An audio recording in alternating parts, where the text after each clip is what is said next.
morning from day 4 of at-home vacation, which is also the 4th of July.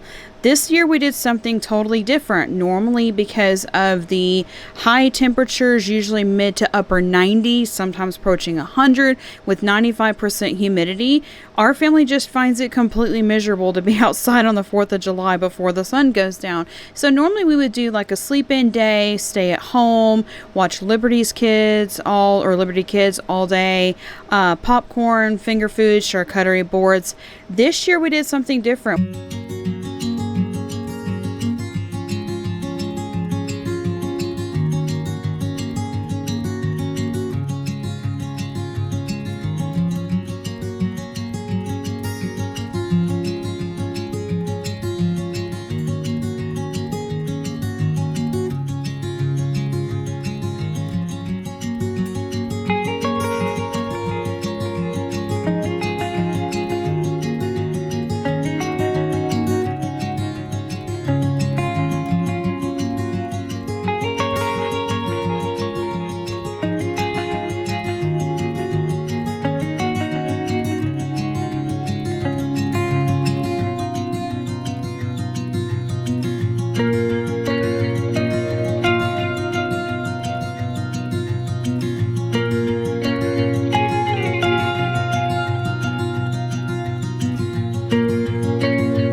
Most of the day was actually spent assembling a canopy that she had been wanting up for a while, that I kept having to put it off on my list of things to do.